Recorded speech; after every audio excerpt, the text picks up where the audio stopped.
Her name means protector. Yet she couldn't protect herself. For 3,000 years, we've celebrated a hero who murdered a sleeping woman and called it justice. We've worshipped a goddess who punished a rape victim instead of the rapist. We've turned Medusa, the snake-haired Gorgon whose gaze turns men to stone, into the ultimate monster of Greek mythology. But here's what no one tells you. What's been buried beneath centuries of heroic myths and masculine narratives. What's now exploding across social media as survivors reclaim her image. Medusa's story was rewritten, not once, but twice. The ancient Greeks knew one Medusa, born monstrous from primordial seas.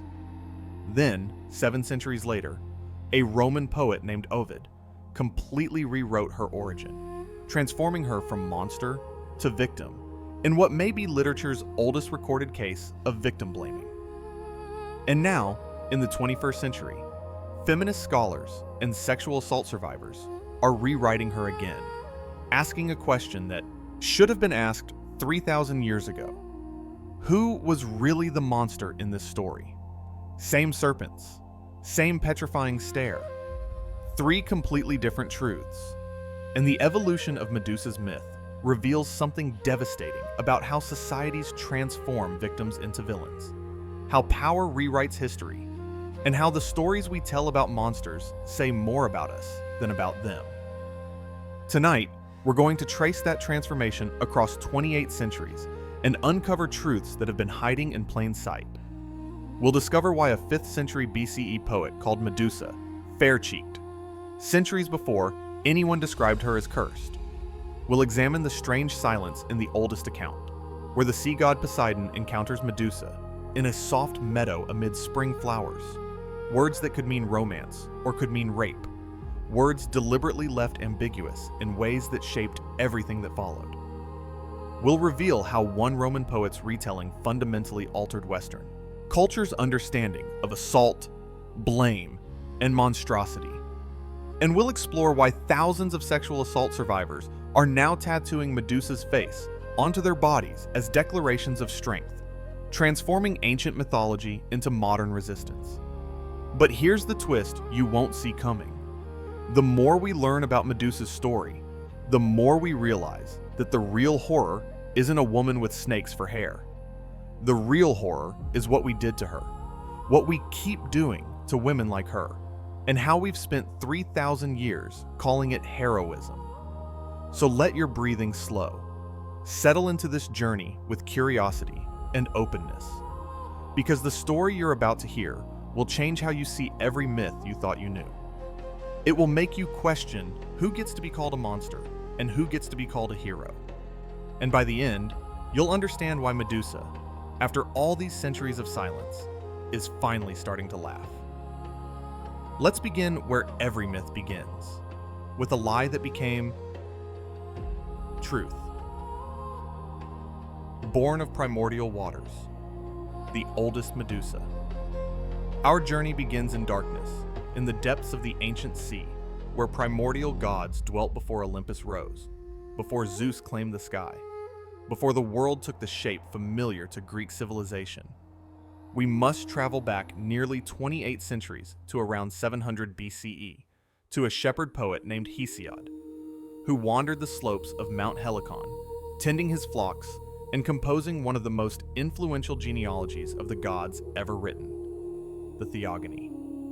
In Hesiod's telling, Medusa was no cursed mortal, no fallen priestess, no victim of divine wrath. She was something older, something stranger, something born from the very fabric of the sea's hidden terrors. The Theogony describes her as one of 3 sisters known collectively as the Gorgons, daughters of Perseus and Ceto, ancient deities who embodied the ocean's darkest mysteries.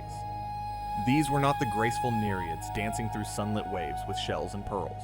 Perseus and Ceto represented the crushing abyss, the sudden storms, the creatures with too many teeth rising from depths where sunlight never penetrated. Their offspring reflected this terrifying nature. The 3 Gorgon sisters were named Stheno, Euryale, and Medusa. Even their names carried weight that would have resonated deeply with ancient Greek audiences. Stheno derived from the word for strength or might, embodying raw, unstoppable force, the kind of power that couldn't be reasoned with or negotiated. Euryale meant wide wandering, or of the wide sea, representing the vast unknowable expanses of ocean, the sense of being lost in something too immense to comprehend. And Medusa, most ironically, came from the ancient Greek verb meaning to guard, or to protect. She was named guardian, protector, yet she would be the one who received no protection, the one whose guardianship would fail at every turn. Of the three sisters, Hesiod tells us 2 were immortal, Stheno and Euryale, could not die, could not be wounded, could not be conquered by any force known to gods or mortals. They would exist forever in their monstrous forms, eternal guardians of their impossible realm at the world's edge. But Medusa, youngest of the 3, was mortal. She alone could bleed. She alone could die. She alone was vulnerable. This single detail would become the cornerstone of every myth that followed. For in the world of Greek heroes, a mortal monster represented not tragedy, but opportunity, not sympathy, but target practice, not a being worthy of consideration, but a challenge waiting to be met, a trophy waiting to be claimed. According to Hesiod, the Gorgons dwelt beyond glorious ocean in the frontier land towards night, where are the clear-voiced Hesperides. This location matters. They lived at the edge of everything, past the great river ocean that Greeks believed encircled all lands, in a region where night gathered perpetually, where the normal rules of the world didn't quite apply. They existed at the boundary between the known and the unknowable, between civilization and chaos, between the mortal realm and something altogether more strange. Here's where Hesiod's account becomes intriguing in its brevity. He mentions, almost in passing, that Poseidon, the dark-haired one, or the azure-haired god, depending on translation, lay with her in a soft meadow amid spring flowers. That's it. That's the entire account of their union. Soft meadow, spring flowers. The language sounds pastoral, almost romantic. But Hesiod provides no details about circumstances, no explanation for how or why this encounter occurred, no exploration of consent or coercion, no context beyond these few evocative words that hang in the narrative like questions without answers. Modern scholars have debated extensively what Hesiod meant. The phrase he uses, the Greek construction, appears in ancient literature to describe both consensual unions and forced ones. The language itself is ambiguous, offering no clear indication of whether this was a willing encounter between sea god and sea-born Gorgon, or something darker. Some interpreters argue that the soft meadow and spring flowers suggest romance, a gentle pastoral scene. Others contend that the power imbalance between an immortal god and a mortal creature, combined with Medusa's complete lack of voice in the narrative, implies coercion, even if unstated. Still others suggest that Hesiod, writing in a culture with vastly different concepts of consent than ours, may not have considered the distinction important enough to clarify. What we can say with certainty is this: Hesiod's version leaves the question deliberately open, creating a space of ambiguity that later writers would fill with their own interpretations. The silence itself has become part of the myth, a gap in the narrative where readers across millennia have projected their understanding of power, gender, and divine prerogative. This ambiguity wasn't accidental. Ancient poets understood the power of what's left unsaid. What Hesiod does make clear is that this union had consequences that hint at something darker than his pastoral language suggests. From Medusa's body, though exactly when or how varies across accounts, would eventually spring 2 beings, Chrysaor, often described as a giant bearing a golden sword, and Pegasus, the magnificent winged horse. But here's the detail most retellings omit, the one that transforms this from romance to tragedy. These children weren't born from Medusa's womb. They were born from her death, springing fully formed from her severed neck when Perseus finally came to claim her head. Think about that for a moment. Medusa carried these children for years, perhaps decades, unable to give birth in her monstrous form. Her transformation had frozen even this, suspended her in a state where her own body became a prison. The children would never know their mother's touch, never hear her voice, never understand that they were born from violence, compounded upon violence. They emerged not from life, but from death, not from creation, but from destruction. This isn't romance. This is horror wearing a flower crown. The Theogony also establishes what would become Medusa's defining characteristic across all subsequent retellings: her deadly gaze. The Gorgons inspired universal terror. To look upon them was to court death itself, instant and irreversible.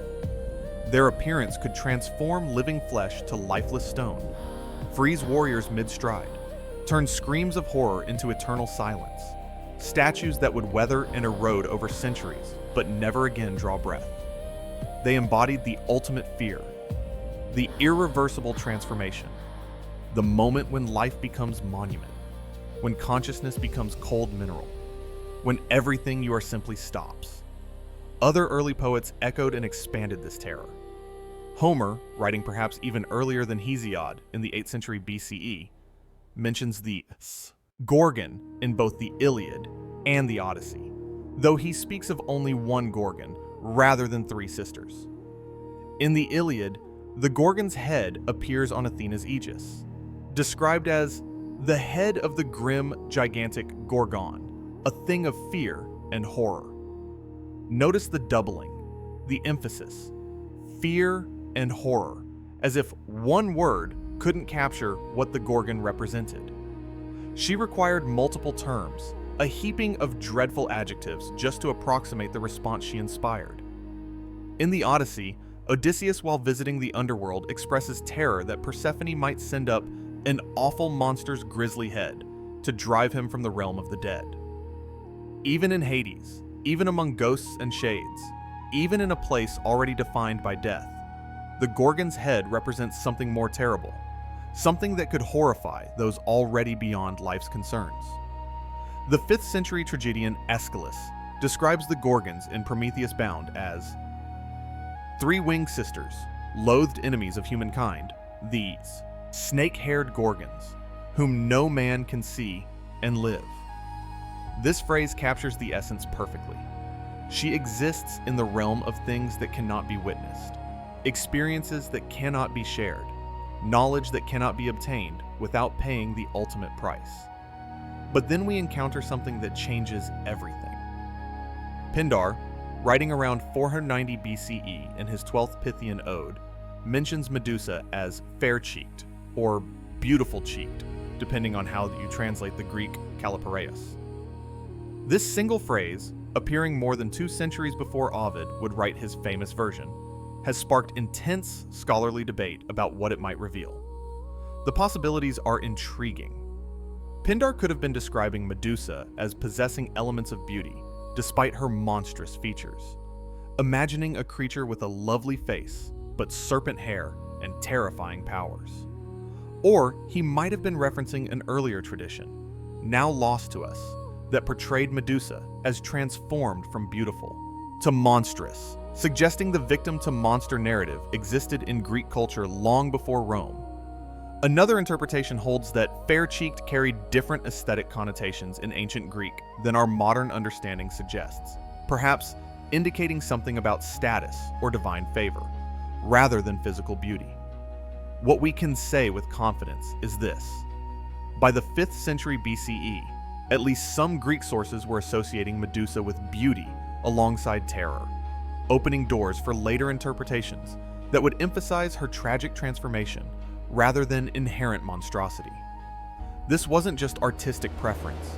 It was the beginning of a question that would echo for centuries. If Medusa was beautiful once, what made her monstrous? And more importantly, who was responsible? Pindar also preserves another crucial detail. He tells of how Athena invented the double-piped flute, the aulos, to recreate the haunting lament of Medusa's sisters after her death, according to Metamorphoses. To this tradition, Athena witnessed Euryale and Sthenos' grief, heard their terrible wailing for their slain sister, and was moved to capture that sound in music. It's a strangely humanizing detail in otherwise monstrous accounts. This image of sisters mourning, of immortal beings experiencing loss, of a goddess being touched by grief enough to honor it through art.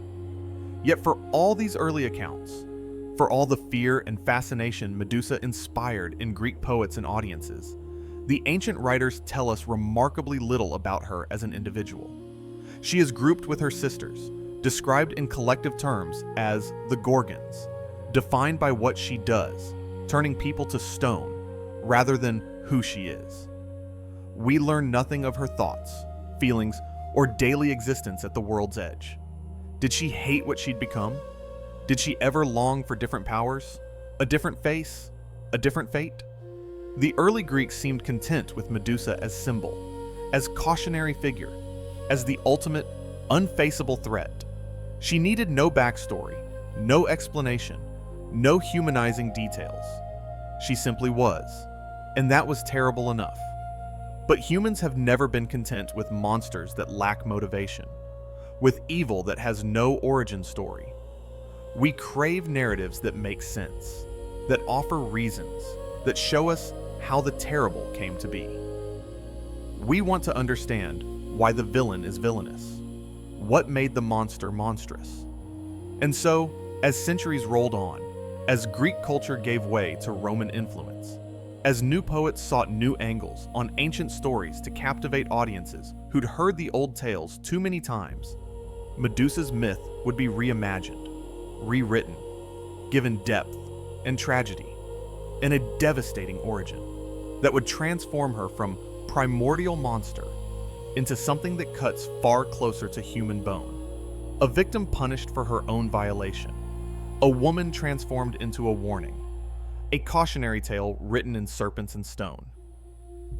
The face of terror, Medusa, in ancient art. While poets crafted narratives in verse, visual artists created Medusa's face, rendering her in clay and stone and bronze and paint. The images they produced reveal as much about changing cultural attitudes as any text, perhaps more. For art speaks in a language that transcends words, communicating through form, expression, and visceral response. The depictions of Medusa underwent remarkable transformation across centuries, from grotesque and barely human to increasingly beautiful and tragic. And each stage tells us something about how ancient Greeks and Romans understood monstrosity, femininity, power, and the complex relationship between terror and beauty. In the earliest representations from the Archaic period, spanning roughly the 8th through early 5th centuries BCE, Medusa is portrayed in ways that would seem almost comical to us if they weren't so deliberately terrifying. But ancient viewers found nothing funny about these images. They were designed to shock, to disturb, to frighten, evil itself into retreat. Picture this: a round, wide face with enormous bulging eyes staring directly at you. Unusual frontal gaze in Greek art where figures were almost always depicted in profile. The mouth stretches in a grotesque grin wide enough to reveal sharp fangs and boar-like tusks, with the tongue lolling out to one side as if mocking your horror. But here's what makes these images truly unsettling to ancient Greek sensibilities. Many archaic Gorgons sport full beards. Yes, beards. Medusa was depicted with facial hair, combining masculine and feminine features in ways that would have been profoundly disturbing to Greeks for whom gender categories were rigidly defined and carefully policed. This wasn't artistic choice. This was deliberate chaos, a visual representation of the breakdown of natural order, of boundaries transgressed, of something fundamentally wrong with the world.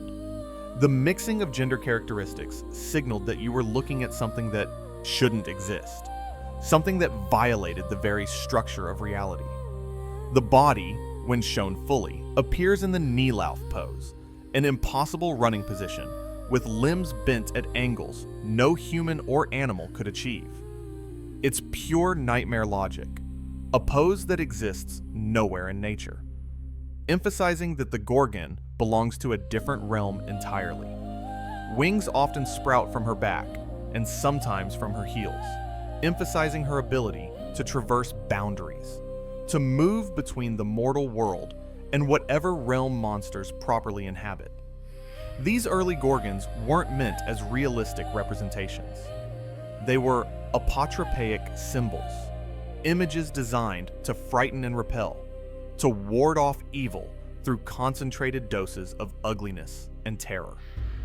Every exaggerated feature, every impossible angle, every grotesque detail served the purpose of creating an image so disturbing that evil itself would turn away. The logic: if you want to ward off something dangerous, you need an image of something even more dangerous. Evil repels evil. Fear fights fear. The Gorgonean, the image of Medusa's severed head, became one of the most common protective symbols in ancient Greece. It appeared on temple roofs, protecting sacred spaces from desecration, on shields to terrify enemies in battle and cause hesitation at crucial moments, on tomb markers to guard the dead from disturbance or theft, and on everyday objects from wine cups to door knockers, from ovens to coins. The ubiquity speaks to how deeply Greeks believed in its protective power. But then, something extraordinary happened during the classical period, roughly the 5th and 4th centuries BCE. Something that would change how we understand monsters forever. The Gorgon's face began to soften. Not gradually, not accidentally, but deliberately, systematically, as part of a cultural shift that reveals how Greeks were starting to ask uncomfortable questions about their own mythology. As sculptors like Phidias and Praxiteles perfected the art of rendering the human body in graceful proportions, as philosophers developed sophisticated ideas about beauty revealing truth, Medusa underwent a transformation that mirrors what would later happen in Ovid's written account. She became beautiful. The beard disappeared. The protruding tongue withdrew. The fangs became normal teeth, hidden behind shapely lips.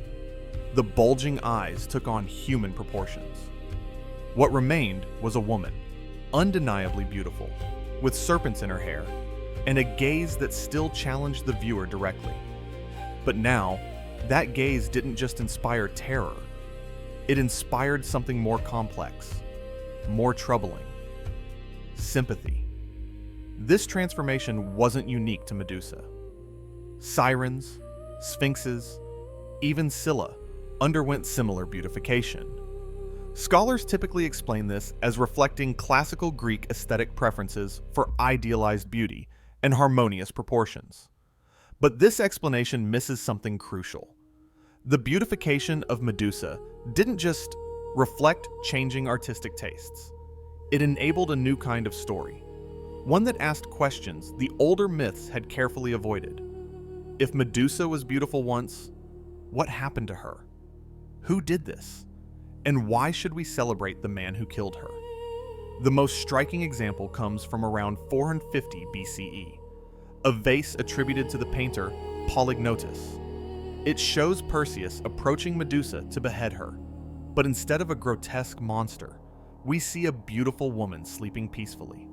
Regular human features, serpents in her hair, yes.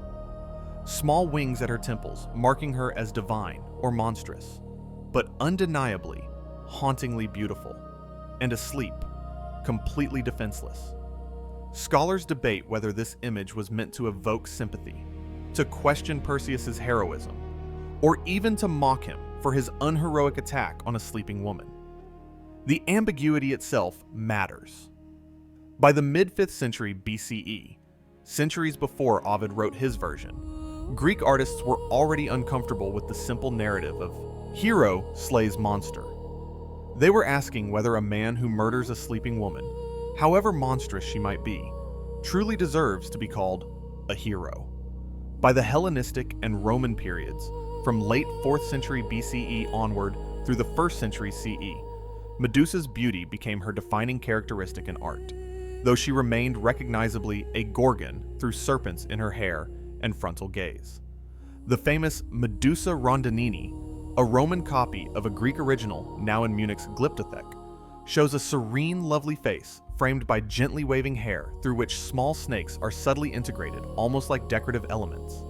Her expression is melancholic, even anguished, but unmistakably beautiful by classical standards. Her eyes meet the viewers with what seems like sadness rather than rage, as if asking to be understood rather than feared. Yet even as Medusa became beautiful, she retained power and distinctiveness. The frontality remained absolute. In almost all depictions, whether archaic or classical, grotesque or beautiful, Medusa stares directly at the viewer. This was extremely unusual in Greek and Roman art, where figures were almost always shown in profile, or three-quarter view, looking away from or past the viewer. Conventions dictated figures exist in their own space, not acknowledging viewer presence. But Medusa breaks this rule consistently across centuries and traditions. By meeting our eyes, she breaks the fourth wall before theater invented the term. She challenges us, refuses to be safely observed from distance as merely object or decoration. Her gaze, even rendered in stone or clay or bronze, even when depicted as beautiful and sleeping, carries the threat of her myth embedded within it. To look at Medusa is to be looked back at, and in that exchange, that meeting of gazes, lies the heart of her power. She sees you seeing her, and that mutual recognition is dangerous, transformative, real in ways other mythological images are not. The Gorgonian continued serving its protective function, even as appearance evolved from grotesque to lovely. Athena, the goddess who cursed Medusa, wore the Gorgon's head prominently on her aegis, the divine breastplate Zeus had given her and that she bore into every battle. Homer describes it in the Iliad as displaying the head of the grim gigantic Gorgon, a thing of fear and horror. But by the classical period, artists depicted Athena's Gorgonean as increasingly beautiful, the goddess wearing the lovely face of her destroyed priestess into battle. Warriors affixed Gorgonea to shields and armor throughout Greek and Roman military history. The tactical thinking, Medusa's petrifying gaze, even in image form, would transfix enemies in battle, causing hesitation or broken formation at crucial moments. Whether this psychological warfare actually worked is impossible to know, but the practice continued for centuries, suggesting soldiers and commanders believed in its efficacy. Belief itself can be weapon, and if your enemy believes looking at your shield will turn them to stone, their hesitation might provide the advantage you need. Architecture made extensive use of Medusa as well. In Sicily and southern Italy, regions of Greek colonization known as Magna Graecia, temple builders commissioned elaborate antefixes featuring Medusa's face. These terracotta ornaments would be visible from the ground, their exaggerated features and bold colors ensuring recognition by anyone approaching the sacred building. The message was clear. This space is protected. Divine power watches over this place, and Medusa's eyes are watching you. The image spread beyond Greek borders as culture interacted with neighboring civilizations. Etruscans adopted Medusa enthusiastically, incorporating her into their own artistic traditions and religious practices. Romans, absorbing both Etruscan and Greek culture into their own syncretic mythology, continued and expanded the tradition. Medusa appears in Roman mosaics on floors where visitors would walk over her face, in jewelry worn for protection and fashion, on coins circulating throughout the empire, and in public monuments declaring Roman power and divine favor. This artistic evolution across nearly 1,000 years reveals something profound about how societies process the concept of the monstrous feminine, about how we visualize and cope with threats that seem to combine beauty and danger, attraction and repulsion, the human and inhuman. The early Greeks created a Medusa who was pure otherness, barely human, deliberately ugly, designed to shock and repel. They needed a monster that looked like a monster, something that couldn't be confused with a person you might know, or a threat you might not recognize. But as culture became more sophisticated, as it developed more complex ideas about beauty, tragedy, the human condition, and the relationship between appearance and reality, Medusa couldn't remain purely monstrous. She had to become more like us, have a face we could recognize, features we could relate to, a beauty we could understand losing. The beautification of Medusa represents deepening cultural, psychological complexity, acknowledgement that the most dangerous monsters might not be ones who look monstrous, but ones who look like us, who could be us under different circumstances, whose monstrosity is not intrinsic, but created by forces beyond their control. The beautification doesn't diminish her as symbol or reduce her power. In many ways, it intensifies both. A grotesque monster is frightening, certainly, but ultimately alien. Easy to dismiss as simply evil, as belonging to a different category of being entirely. We can destroy such monsters without moral complexity, without questioning our heroism, without wondering if perhaps they deserve our sympathy as much as our fear. But a beautiful woman transformed into a monster is tragic, is human, is uncomfortably close to structures of power and victimization that audiences might recognize from their own world.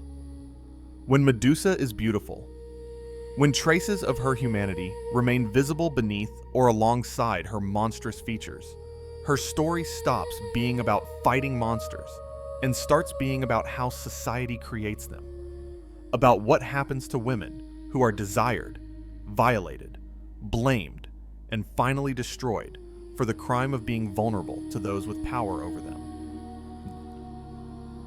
Ovid's transformation, when victim became monster. 700 years after Hesiod wrote his account, a Roman poet changed everything with one retelling at a wedding feast. The year was approximately 8 CE. Rome had conquered Greece militarily, but had fallen under Greek culture's spell, adopting their gods while giving them Latin names and new stories to match Roman sensibilities. Into this world came Publius Ovidius Naso, known as Ovid, with his monumental work, the Metamorphoses. 15 books of transformation myths that would reshape Western understanding of classical mythology. In Book 4, Ovid presents something that had never appeared in any surviving Greek source: Medusa's backstory. And it's devastating. The account appears casually, almost throwaway, at Perseus's wedding feast to Andromeda. The hall fills with guests. Wine flows freely. The mood is celebratory. Someone admires the terrible trophy Perseus used to save his bride, Medusa's severed head, and asks an innocent question. Why did she alone among her sisters have serpents twining through her hair? What made her different? Perseus answers, and through his words, through this after-dinner conversation at a wedding, Ovid introduces a narrative that would dominate Western culture for the next 2,000 years. The story of how a beautiful woman was raped, then punished for being raped, then murdered while sleeping, and finally had her severed head turned into a weapon by the goddess who had punished her. Let that sink in for a moment. This isn't ancient history. This is a pattern we see repeated today. According to Perseus's account in Ovid, Medusa was once ravishingly beautiful, the jealous aspiration of many suitors, who came from distant lands simply to glimpse her. Men traveled for weeks across dangerous seas just for the chance to see her face. But she rejected them all, devoted to her service in Athena's temple. Now, here's an important note about sources. Ovid doesn't explicitly call Medusa a priestess, though popular retellings often use this term. What he does state clearly is that she was exceptionally beautiful, particularly renowned for her hair, and that Neptune violated her in Minerva's temple. The priestess designation, though widely accepted in modern interpretations, appears to be a logical inference. What else would a young woman be doing in a temple, rather than Ovid's direct statement? This distinction matters when we're trying to understand exactly what ancient sources actually said versus what later interpreters assumed. Her greatest beauty, the feature that inspired the most admiration, was her hair. Flowing locks that caught the light, that moved like silk, said to rival even Athena's own tresses in their luster. Remember this detail. It becomes crucial to understanding the specific cruelty of what follows. Then came Neptune, the lord of the sea, master of earthquakes and horses, one of three great brothers who divided the cosmos after overthrowing the Titans. He saw Medusa and desired her. And because he was a god, because he was powerful, because he was accustomed to taking what he wanted, because the ancient world operated on principles of power we would now call criminal, he took what he wanted without asking, without permission, without concern for consequences. Ovid uses the Latin word vitiare, which translates to violate or defile. Some translations soften this to seduced or simply lay with, potentially glossing over violence in the original language. Ovid introduces slight uncertainty by reporting the act indirectly, using dicitur, meaning it is said, which could indicate he's drawing on existing tradition or suggesting some distance from the account. Most modern scholars read the passage as describing assault. The crucial detail: this violation occurred in Athena's temple, in the sacred space dedicated to the virgin goddess of wisdom and war, in the very place where Medusa served and worshipped. Neptune didn't just assault Medusa. He did so in a location ensuring maximum insult to Athena, whether that was his intention or merely his indifference to where he committed his crime. And here the story takes its most devastating turn. Athena, discovering this desecration of her holy place, was filled with rage. But she could not punish Neptune. He was an older god, more powerful in the cosmic hierarchy, her uncle and one of the original three brothers ruling the universe. Whether Athena felt constrained by divine protocol or simply couldn't challenge Neptune's power, the result was the same. She turned her fury on the only person involved vulnerable enough to face consequences without cosmic repercussions. The goddess transformed Medusa's beautiful hair, the feature that had drawn so much admiration, into a nest of writhing, venomous serpents. She made Medusa's face so terrible that anyone who looked upon it would turn instantly to stone, ensuring Medusa could never again walk among people, never receive comfort or companionship, never be seen as anything but monstrous. She stripped away Medusa's humanity, her beauty, her identity, everything that made her who she was, and cast her out as a monster to be feared and shunned, exiled to the edge of the world where she could harm no one, but where she would also be utterly, completely alone. Medusa was transformed from a woman into a Gorgon, from human into weapon of terror, from victim into something that would be called evil, something heroes would be praised for destroying. Her curse wasn't death, which might have been merciful. It was transformation into a being that could never die of natural causes, but would have to live on, isolated and monstrous, until someone finally came to end her suffering and call it heroism. Ovid's account is striking in what it exposes about ancient Roman and Greek attitudes toward sexual violence and female autonomy, about how societies decide who deserves punishment and who deserves protection. The story doesn't end with Athena punishing Medusa. It continues with Perseus hunting her down and beheading her, with the goddess accepting that severed head and mounting it on her shield as protective emblem, carrying it into battle as symbol of divine power. Even in death, Medusa serves. Even in silence, her mutilated face becomes a tool for others' purposes, a weapon wielded by the very goddess who cursed her, protecting Athena from threats, while Athena had offered Medusa no protection at all. And now, the cruelest irony of all, the detail that transforms this from tragedy into something even more devastating. Remember what Medusa's name means. Remember what we learned at the beginning of this story. Her name derives from the ancient Greek verb medo, meaning to guard or to protect. The woman named Protector could not protect herself.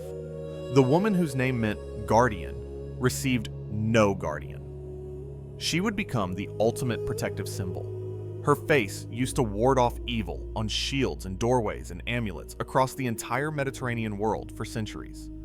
But she herself remained unprotected from the evil done to her, unguarded by the gods, by society, by the narrative itself. She was transformed into the symbol of protection while receiving none. Her face would protect everyone except the woman behind it. What makes Ovid's version particularly powerful and disturbing is that it reframes the entire Perseus myth in ways raising uncomfortable questions. In older versions, Perseus is the straightforward hero defeating a monster threatening the world, making it safe for civilization to flourish.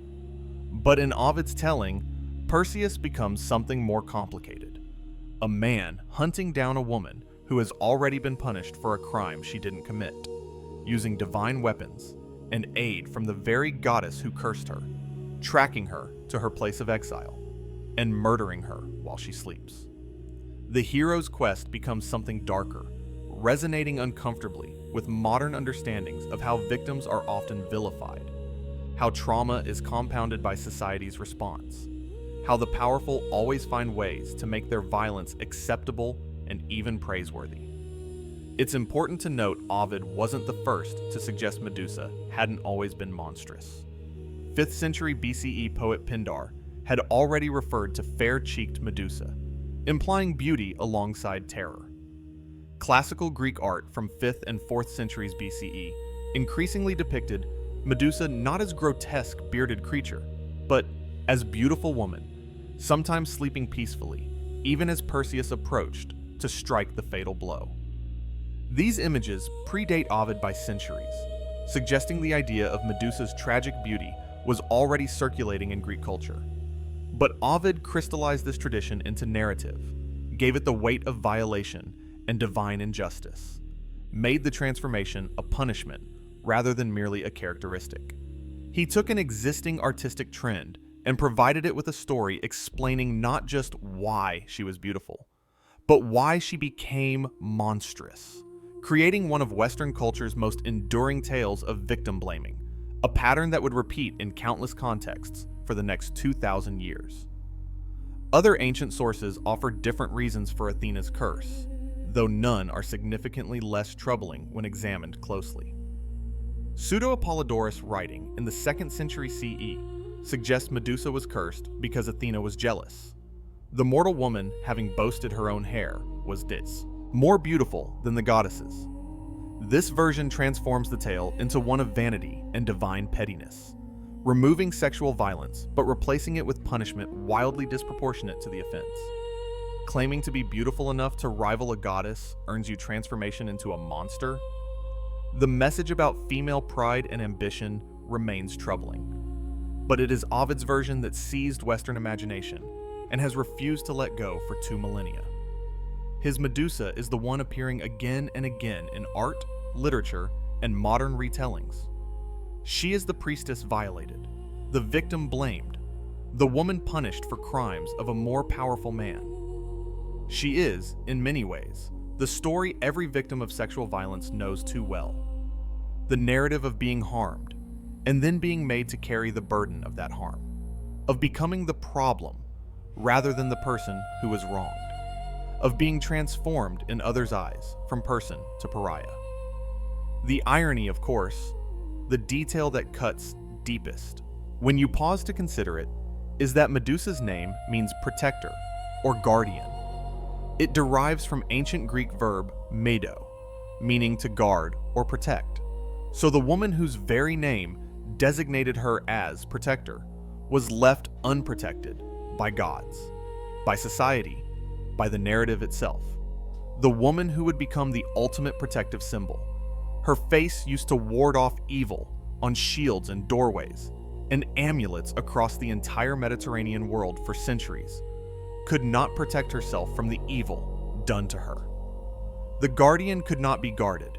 The protector could not be protected. The irony is almost too painful to contemplate. Perseus, the hero who killed a sleeping woman. Every monster in Greek mythology exists, at least partly, to be slain by a hero. That's the narrative logic, the structure giving meaning to both monster and hero. The hero proves worth by defeating the monster, and the monster's existence justifies the hero's violent action. Medusa's story is no exception, but her tale reveals as much about Greek ideas of heroism, masculinity, and what constitutes truly heroic deeds as it does about monsters and fear. Perseus was born from precisely such a divine game, an intervention that would shape his entire life and lead him eventually to Medusa's lair. His mother Danae was daughter of Acrisius, king of Argos. When Acrisius consulted the oracle at Delphi about his lack of a male heir, he received a prophecy chilling his blood. He would have no sons himself, but his grandson would eventually kill him. Terrified, determined to avoid fate through any means necessary, Acrisius imprisoned Danae in a bronze chamber underground, or in a high tower depending on the version, sealed away from all male contact, never to marry or bear children. But Zeus, king of the gods, saw the beautiful princess imprisoned and desired her. Transforming himself into a shower of golden rain, he infiltrated her prison and impregnated her. When Acrisius discovered his daughter had given birth to a son naming him Perseus, he faced a profound dilemma. Direct murder would invite Zeus's wrath and bring pollution of kinslaying, one of the gravest crimes in Greek culture. Instead, he chose a crueler solution. He locked Danae and infant Perseus in a wooden chest and cast them into the sea, leaving their survival to whims of Poseidon and fortune. But Zeus intervened, asking Poseidon to calm waters and guide the chest safely to shore. It eventually washed ashore on the island of Seriphos, where kind fisherman Dictys discovered the castaways and took them in, raising Perseus as his own alongside his mother. The boy grew strong and courageous, unknown to his grandfather, who presumably thought himself safe. As Perseus matured, the dynamics on Seriphos shifted dangerously. Dictys's brother, King Polydectes, ruled the island, and as Perseus grew, the king's attention turned to Danae with unwelcome intensity. She rejected his advances, protected by her son's fierce loyalty and physical presence. Perseus, now a strong young warrior, was the only obstacle to Polydectes claiming what he wanted. The king devised a scheme. He announced intention to marry a different woman and demanded contributions from all subjects for traditional wedding gift of horses. Perseus, raised by a fisherman, had no horses and little wealth. In frustration, perhaps stung by pride, he boasted he could bring the king anything asked, even impossible things, even the head of Medusa herself. It was precisely the kind of rash, foolish boast young men make when pride is challenged. Polydectes seized on this promise immediately, making the quest public, binding Perseus by honor and his own words. The king was confident the impossible quest would result in Perseus's death, leaving Danae unprotected. Everyone knew the Gorgons lived at the world's edge, in places no mortal could reach. Even if Perseus somehow found them, looking at Medusa meant instant death. Perseus, realizing the trap, but bound by his word, prepared to depart on what everyone assumed was a suicide mission. Perhaps it would have been impossible had Perseus been merely mortal. But Perseus was Zeus's son, divine blood flowing through his veins.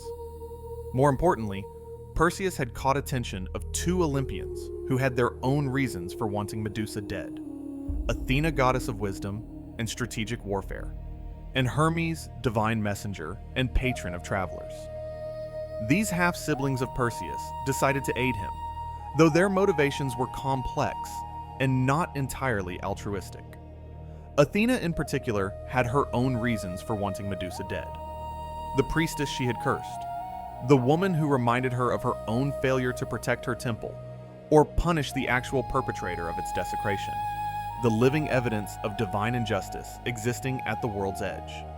Helping Perseus destroy Medusa would solve multiple problems at once. The gods couldn't simply kill Medusa themselves. There were rules, hierarchies, divine protocols even Olympians had to observe. Instead, they could arm Perseus with tools no mortal could otherwise possess, guide and advise without actually doing the deed themselves. The blood would be on his hands, not theirs.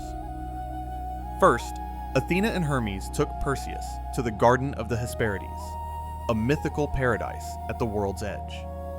The nymphs there gave him several crucial items: winged sandals allowing flight, the helm of invisibility belonging to Hades himself, and a special pouch called a kibisis that could safely contain Medusa's head after Perseus severed it.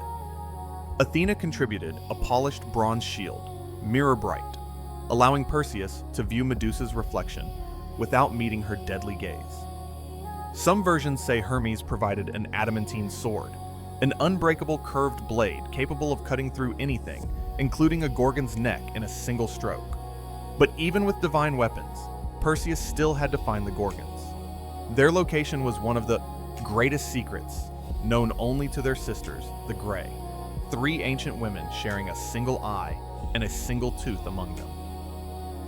Perseus, guided by Athena and Hermes to the Greys' cave, watched them carefully, waiting for the moment when they were passing the eye from one sister to another, all 3 temporarily blind. Then he struck, snatching the eye away before any could take possession.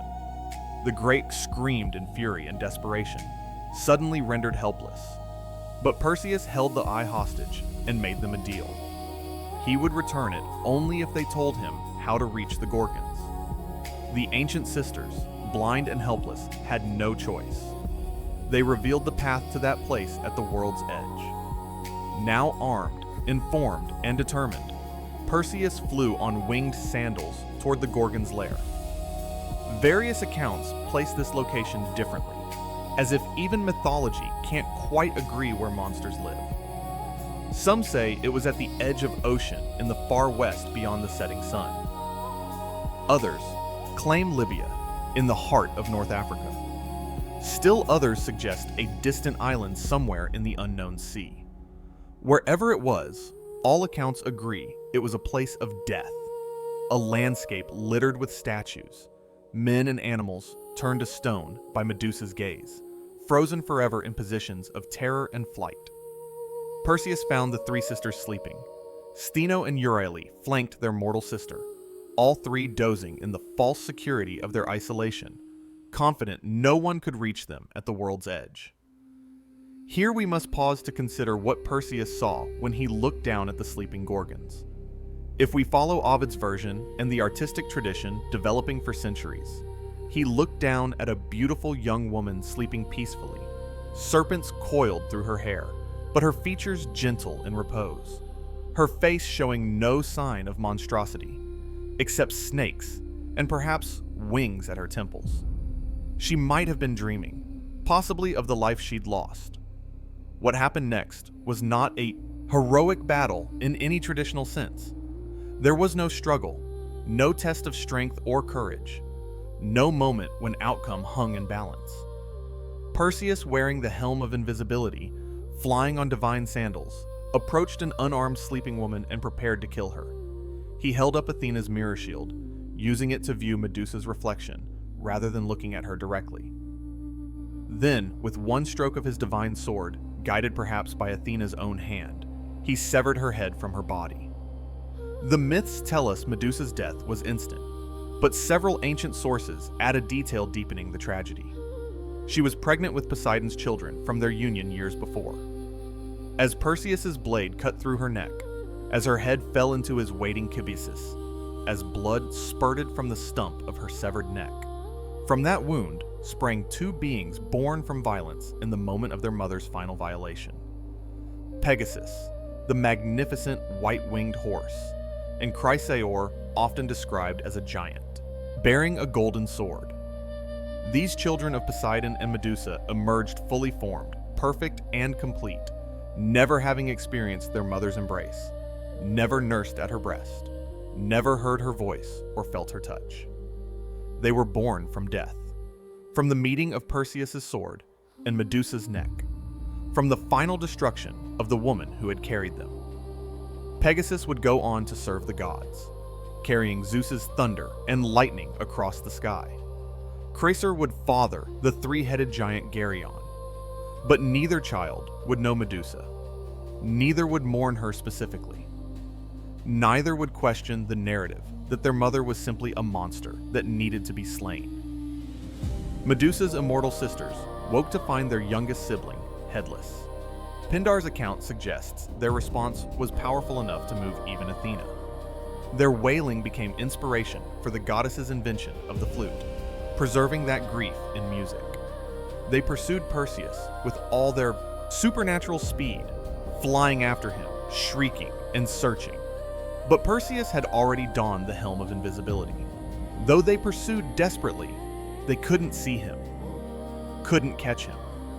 Perseus flew away on Hermes' sandals, Medusa's head secured in its magical bag, leaving the two immortal Gorgons to their grief. It's one of the few moments in the entire Perseus myth where anyone seems to acknowledge that something was lost when Medusa died, that someone grieved for her, that her death was not simply triumph, but also tragedy. Perseus' journey home became its own series of adventures. He stopped in the kingdom of Ethiopia, where he found Princess Andromeda chained to a cliff as sacrifice to a sea monster. Using Medusa's severed head like a weapon, Perseus turned the sea monster to stone, saved the princess, and claimed her as his bride. Another woman saved, another monster slain, another hero's deed. When he finally returned to Seriphos, he found his mother Danae taking refuge in a temple, still fleeing from Polydectes' unwanted advances. The king, convinced Perseus had died, had been pursuing Danae with renewed aggression. Perseus confronted Polydectes and his entire court at a feast.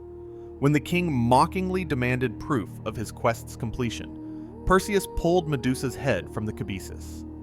Every man in the hall was instantly transformed into stone, frozen in their final moments of disbelief and mocking laughter. With the false king eliminated, Perseus made Dictys the kind fisherman who had saved him and his mother, the new king of Seriphos. Then, having completed his quest and proven himself a true hero, Perseus turned his attention to returning the divine gifts he'd borrowed. The winged sandals went back to Hermes. The helm of invisibility returned to the underworld. The cabesus was given back to the nymphs who had provided it. But the head of Medusa, that terrible trophy, the evidence of his triumph, Perseus gave to Athena, the goddess who had helped him kill her cursed priestess, who had wanted Medusa dead for reasons of her own. Athena accepted the gift. She took Medusa's severed head and affixed it to her aegis, placing it at the center of her armor, where it would be visible whenever she appeared in her war aspect. From that moment forward, the goddess of wisdom would carry the face of the woman she had cursed, the priestess she had transformed into a monster, the victim she had helped Perseus to kill. And so Medusa's death became her most famous moment, her mythology reduced to this single act of heroic violence, her complexity erased in favor of a simple narrative. Hero kills monster, world is safer, justice is served, glory is won. The fact that she was asleep, that she was hiding rather than threatening anyone, that she had already been punished beyond measure for crimes she didn't commit, all of this was buried beneath the gleaming reputation of Perseus the Gorgon Slayer, the hero who faced the impossible, and triumphed. But Medusa's head retained its power even in death. It could still turn living beings to stone, could still protect or destroy, depending on who wielded it. In death, Medusa had become a weapon, an object, a tool to be used by gods and heroes for their own purposes. She would never speak again, never defend herself, never tell her own version of events. Yet her face would be everywhere, carved into shields and temples, stamped on coins and pottery, painted on vases and walls, staring out from doorways and tombs, meeting every gaze that dared to look back. And in each of those images, in every representation of her severed head, the question remained unanswered. Who exactly was the monster in this story? The laugh of the Medusa.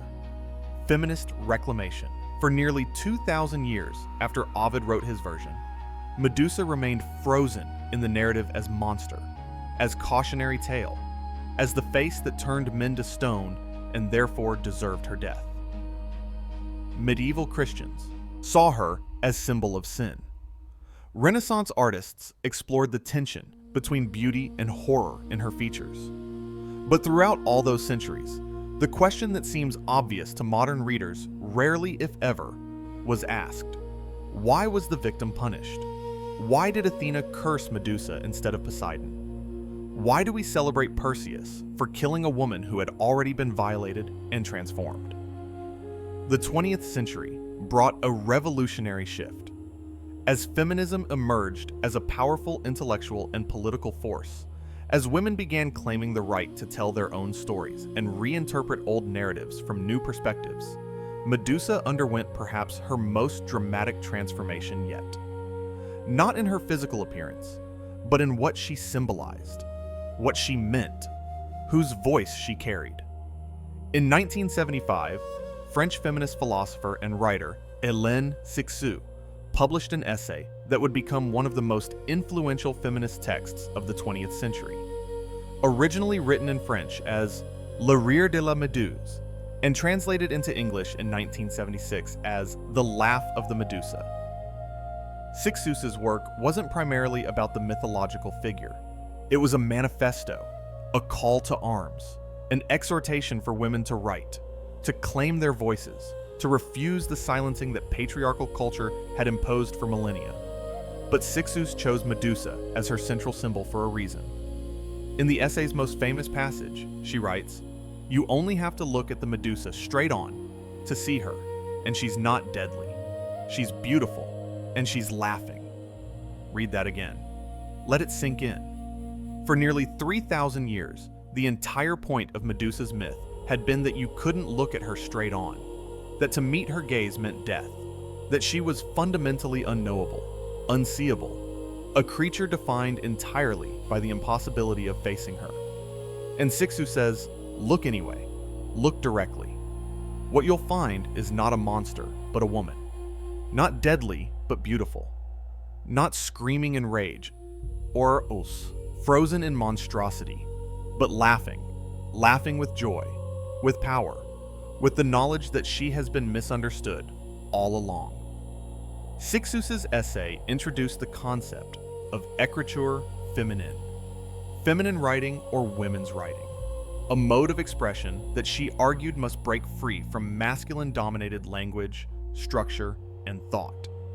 She called it white ink, writing that emerges from women's bodies and experiences, writing that refuses to conform to the neat categories and rigid structures of patriarchal discourse. For Cixous, Medusa represented everything women had been told they were: dangerous, dark, unknowable, frightening. She embodied the projected fears of a culture that saw female power, female anger, female sexuality as threats to be contained, neutralized, destroyed. But Cixous insisted this was all projection, all lies told by those who feared what they couldn't control.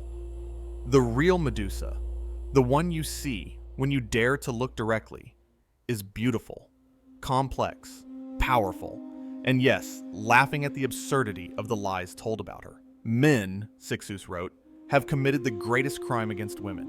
Insidiously, violently, they have led them to hate women, to be their own enemies, to mobilize their immense strength against themselves, to be the executants of their virile needs. This was revolutionary. Cixous wasn't just reinterpreting a myth.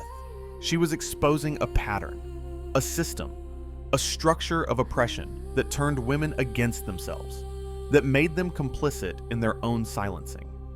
And she was saying, Medusa is the symbol of that lie, but she's also the symbol of how we break free from it. The essay sparked what would become decades of feminist reclamation of Medusa. Scholars began reading her myth not as a story about a monster, but as a story about victim blaming, about how women are punished for crimes committed against them, about how society transforms victims into threats and then celebrates their destruction.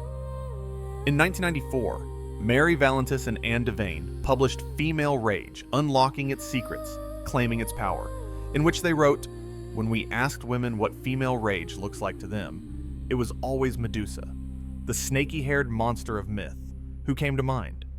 In one interview after another, we were told that Medusa is the most horrific woman in the world, though none of the women we interviewed could remember the details of the myth." This is fascinating and telling. Women recognized Medusa as the embodiment of female rage, even without knowing her story.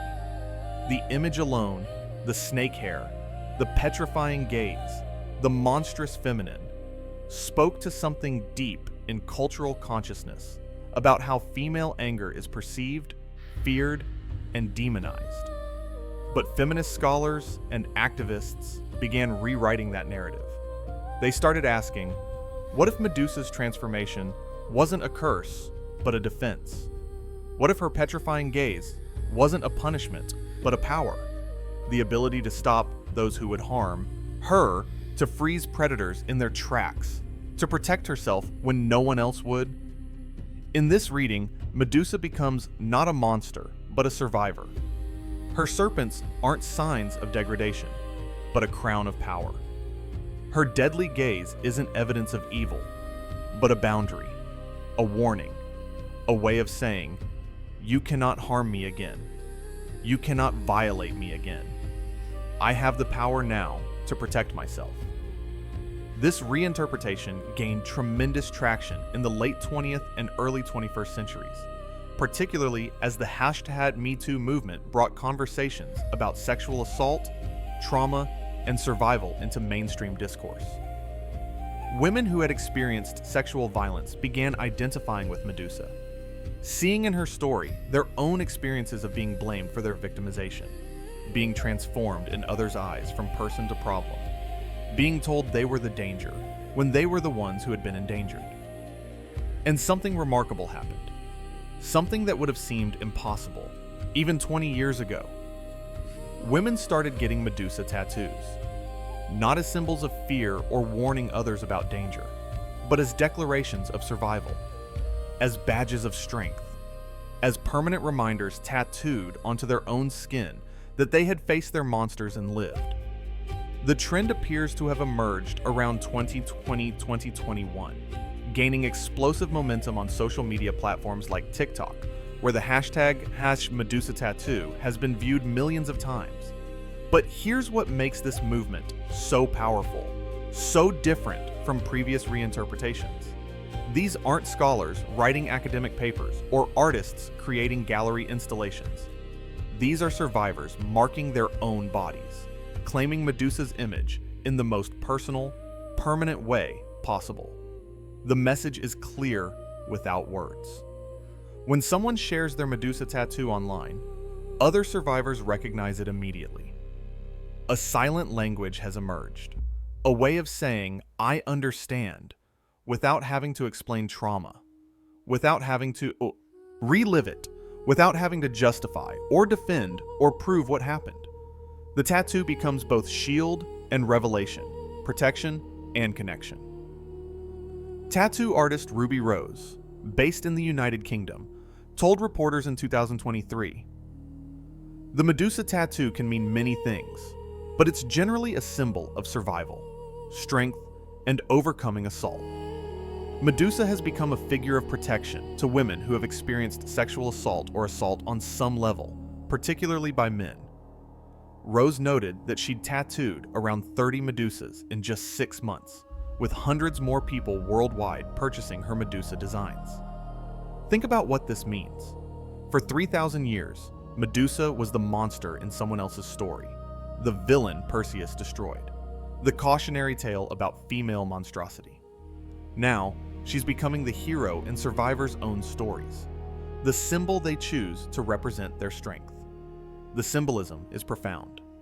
getting a Medusa tattoo is an act of agency, of reclaiming the body that was violated, of transforming trauma into art, pain into power.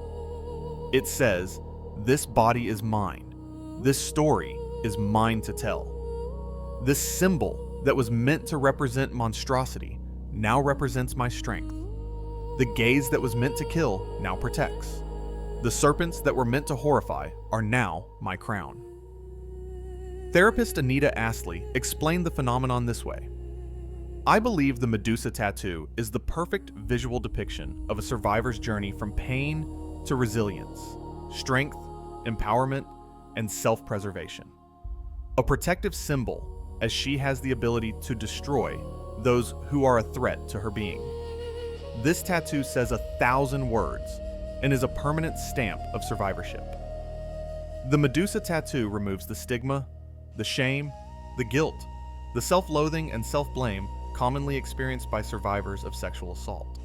It's a declaration that refuses silence, that claims power, that says, 'I survived, I am strong, and I will not be defined by what was done to me.'" This modern's reclamation represents perhaps the most radical transformation in Medusa's 3,000-year mythology. She has gone from primordial monster to cursed victim to feminist icon, from the face that could not be looked upon to the face that demands to be seen, from the silenced to the one who speaks volumes through that very silence. Artists like Luciano Garbati captured this reversal perfectly in his 2008 sculpture, Medusa with the Head of Perseus, which shows Medusa standing tall, holding Perseus' severed head, sword in hand, victorious. The sculpture gained renewed attention in 2020 when a bronze version was erected in Lower Manhattan across from a courthouse, becoming a rallying symbol for the #MeToo movement. The message was clear. The narrative has been reversed. The victim is no longer the one who loses her head. The hero is no longer the one we celebrate. Justice, delayed for 3,000 years, finally arrives in bronze and defiance. Contemporary novels, films, and television shows continue this reinterpretation. Writers like Jesse Burton in Medusa, 2023, and Lauren J.A. Baer in Medusa's Sisters, 2023, give voice to Medusa and her siblings, telling their stories from their perspectives, refusing to let the male hero's version be the only one that matters. In these retellings, Medusa is complex, fully human despite her monstrosity, worthy of empathy and understanding. She is no longer simply an obstacle for the hero to overcome, but a person with her own story, her own pain, her own right to exist and be heard. The feminist reclamation of Medusa isn't about denying the darkness in her story. It's about asking who created that darkness, who benefits from it, who gets to define what constitutes monstrosity. It's about recognizing that sometimes the real monsters are the ones who violated her, the goddess who punished her for being violated, the hero who killed her in her sleep and was celebrated for it. Hélène Cixous was right. When you look at Medusa straight on, when you dare to meet her gaze without the distorting lens of myths written by those with power, what you see is not a monster. What you see is a woman who was harmed, transformed, exiled, and finally killed for crimes she never committed. What you see is a survivor. What you see is strength. What you see is someone laughing because she knows the truth. And the truth is this: she was never the monster. And neither are the women who claim her image, who wear her face, who refuse to be silenced, who turn trauma into power and say, "Look at me, I survived, and I am beautiful." The eternal gaze, Medusa lives on. As we near the end of our journey through Medusa's 3,000-year transformation, let your breathing deepen. Let the weight of these ancient and modern tales settle gently around you. We've traced her evolution from Hesiod's primordial sea-born monster to Ovid's tragic victim to Sixus's laughing feminist icon. We've watched her face change from grotesque to beautiful, from feared to sympathetic, from villain to survivor. But here's the final revelation, the one that brings everything full circle. Medusa's story never ended with Perseus's sword. It never ended with her head mounted on Athena's shield. It never ended at all. Because 3,000 years later, when a survivor gets a Medusa tattoo and shares it online, when another survivor sees it and understands immediately what it means, when thousands of people across the world choose to mark their bodies with the image of a woman who was blamed for her own violation, they're not just honoring an ancient myth. They're rewriting it. They're completing it. They're giving Medusa what she never had in any version of the story: agency, choice, a voice. The woman whose head was severed is whole again, not in bronze or marble or ancient poetry, but in living skin, in beating hearts, in voices that refuse to stay silent. Every tattoo is a resurrection. Every survivor who claims, her image is saying, "They tried to make me monstrous. They tried to make me shameful. They tried to make me silent. But I choose my own symbols. I define my own story. I transform my own pain into power." What makes Medusa remarkable is not any single interpretation, but her persistence across time and culture. Her ability to speak to different concerns in different eras while maintaining her essential power. The ancient Greeks saw her primarily as an apotropaic symbol, a protective face that warded off evil. Later periods emphasized her role in Perseus's heroic narrative. Modern interpreters have reclaimed her as a symbol of survival, resistance, and the refusal to be silenced. Medusa endures because her story touches on questions that remain relevant regardless of century or culture. How do societies treat victims of violence? Who has the power to define what constitutes monstrosity? What happens when the vulnerable are blamed for crimes committed against them? These aren't comfortable questions, and Medusa's myth doesn't offer comfortable answers.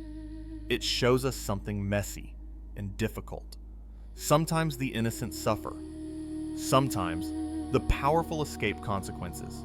Sometimes justice is delayed or denied entirely. But the story doesn't end there, because what we've witnessed over the past several decades is something the ancient Greeks and Romans never imagined. Medusa fighting back. Not with her petrifying gaze, though that remains symbolically powerful, but with her voice, her story, her refusal to accept the narrative that made her the villain. Modern survivors of sexual violence who choose to tattoo Medusa's face on their bodies have given the symbol new meaning, representing transformation, survival, and the refusal to be diminished by trauma. In these contemporary interpretations, the serpents become a crown rather than a curse, the petrifying gaze, a boundary and defense rather than an affliction. The woman who is punished for being violated now stands as a declaration that such punishment is unjust, that victims deserve protection, not blame, that survival is strength. This reading, while not present in ancient sources, has found powerful resonance with those seeking symbols of empowerment. It represents a fundamental shift in how we understand victim and villain, monster and hero, the powerful and the powerless. Medusa in the 21st century is no longer the story of a woman who became a monster. She's the story of how we transform our pain into power, our trauma into art, our silence into speech that cannot be ignored. Feminist scholars who engage with Medusa's story aren't claiming to reveal a hidden ancient truth. Rather, they're recognizing patterns that persist across cultures and time periods: the blaming of victims, the holding of women responsible for male violence, the transformation of those who speak about abuse into problems that need to be silenced. When Hélène Cixous wrote "The Laugh of the Medusa," she wasn't describing what ancient Greeks believed. She was challenging centuries of male-dominated interpretation and inviting a radical rereading that centers Medusa's experience rather than Perseus's heroism. Artists who reimagine Medusa in contemporary works aren't simply rehashing old myths for entertainment. They're participating in the ongoing process of myth-making that has kept Medusa alive for so long, adding their voices to the conversation about what she means, who she was, what her story can teach us. Every new novel that gives her voice, every painting that shows her expression in the moment before death, every sculpture that reverses the traditional power dynamic between her and Perseus, adds another layer to her meaning, another possibility for understanding. And even those who use Medusa's image commercially or politically, even those who turn her into a fashion logo or use her to attack powerful women, even they acknowledge her power, her recognizability, her ability to communicate complex ideas with a single glance. You don't spend thousands of years using a symbol if it doesn't work, if it doesn't carry meaning, if it doesn't resonate with something deep in cultural consciousness. Medusa's face, whether we encounter it on ancient pottery in a museum or on a t-shirt in a store, whether we see it in classical sculpture or modern street art, whether we read about her in Ovid or in a contemporary feminist retelling, always does the same thing. It meets our gaze.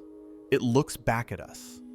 It refuses to be simply an object of our looking, insists on being a subject that looks in return, that creates a relationship rather than allowing passive observation. This mutual gaze, this meeting of eyes across whatever medium presents her face, is where Medusa's true power lies. It's not about turning people to stone anymore, though that remains a powerful metaphor for holding perpetrators accountable, for refusing to let harmful behavior continue unchallenged. It's about recognition, about seeing and being seen, about the refusal to disappear or be silenced or become just another forgotten victim in a long history of victims. Medusa has not been forgotten. She has not been silenced. She has not disappeared into the dustbin of ancient mythology that no longer matters. She is more present, more visible, more discussed and debated and reimagined than she has been in centuries, perhaps than she has ever been. The woman who was beheaded speaks more loudly now than most of the gods and heroes who killed her or used her. As you drift toward rest, let this be your final thought about Medusa. Across nearly 3,000 years, her image has persisted.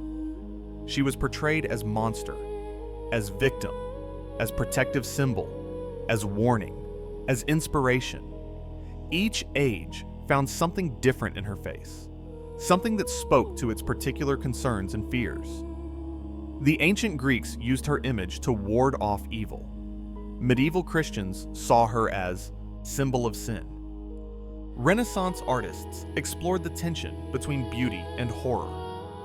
Modern feminists have reclaimed her as symbol of resistance and survival. Her sisters, Stheno and Euryale, remained with her through everything, protecting her, mourning her, trying to avenge her.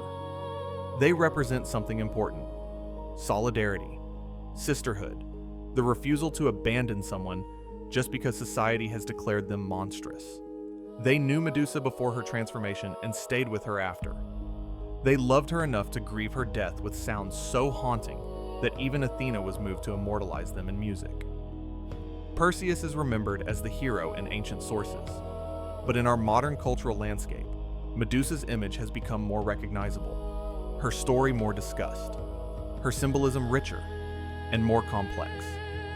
This shift isn't about discovering what the myths really meant. It's about each generation finding new relevance in old stories, asking new questions of ancient texts, refusing to accept that the version told by those with power is the only version that matters. Athena carries Medusa's face on her aegis in virtually every ancient depiction of the goddess. Modern readers might interpret this as a perpetual reminder of divine injustice, though ancient audiences likely saw it differently, as proof of the goddess's power and protection. Both readings exist simultaneously, neither erasing the other, each revealing something about the time and culture that produced it. The gods fade, but the questions remain. The heroes die, but the symbols endure. The empires crumble, but the stories persist, changing, adapting, speaking to each new generation in languages they understand, through media they use, about concerns they share. Rest now. Let the layers of interpretation settle gently. Ancient protective symbol, medieval demon, Renaissance tragic beauty, modern survivor icon. Medusa has been all of these, and the conversation continues. Her face persists, not because we've finally understood her correctly, but because her story keeps offering new questions, new challenges, new mirrors in which to see ourselves and our societies. The Gorgon's gaze, which turned onlookers to stone in ancient accounts, does something different now in our modern understanding. It invites us to look back, to question, to see clearly what we might prefer to ignore. Whether we interpret her as monster or victim, as threat or symbol of resistance, she demands to be seen. And perhaps that demand, more than any specific interpretation, is her truest power. Sleep well, knowing that stories change, that victims can become symbols of strength, that the silenced can speak again through those who refuse to let them be forgotten. Sleep well, knowing that Medusa's story, like all the best stories, is not finished, will never be finished, continues with each telling, each interpretation, each person who looks at her face and sees not a monster, but a mirror, not a warning, but a woman worthy of justice. Good night, and thank you for joining us on this journey through Medusa's untold story, the story that's still being written, still being lived by everyone who refuses to accept that some suffering is inevitable, that some injustice is acceptable, that some voices must remain silent. The serpents are still. The stone has returned to flesh. The victim has become a survivor. The survivor, a symbol. The symbol, a truth that refuses to die. Medusa endures. Justice, though delayed for 3,000 years, is finally arriving. And her story continues, with each of us, with every survivor who claims her image, with every voice that refuses to be quiet, forever. Rest now. Transform. Endure. Like Medusa herself, we are more than what was done to us, more than the stories others tell about us, more than the monsters they need us to be. And that, perhaps, is the ultimate truth the Gorgon's eternal gaze reveals.